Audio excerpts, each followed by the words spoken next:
Goeiemôre vriende en baie welkom by ons oordenkings op hierdie donderdagoggend. Ja, ons gaan voort met ons lees uit Jesaja uit en ons is vanoggend by vers 8 uit hoofstuk 63. Ongelooflike teks. En onthou nou gister se klem op God se troue liefde.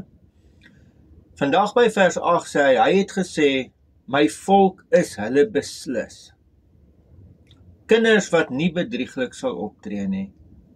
So het hy vir hulle 'n verlosser geword. Ja, vriende, hoor net hierdie ding as hy sê, my volk is hulle beslis. Onthou, dit is na die verwerping, na die hele belewenis, maar ons is eintlik nie meer God se volk nie, want ons het eintlik te veel droog gemaak, te veel sonde gehad, en daarom is ons nie meer sy volk nie. En nou kom die Here en jy gaan agterkom in hierdie teks, hoe verander hy alles. Ons het dit al gesê, sy troue liefde maak dat hy kom sê, maar hulle is beslis my volk.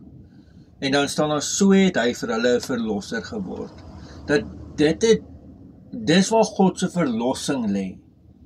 Dat hy mense sy volk maak.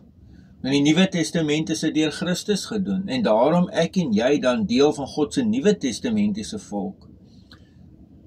Maar hoor net die woorde volgend. Jy is beslis deel van God se volk. Jy is sy volk. Hoor dit net, dit is 'n ongelooflike mooi troos boodskap vanoggend. Amen. Here, baie dankie dat U die verlosser is. Dankie dat U ons troos. In die naam van ons Here Jesus Christus. Amen. Vriende, mag jy 'n baie mooi en ook 'n baie geseënde dag hê. Totsiens.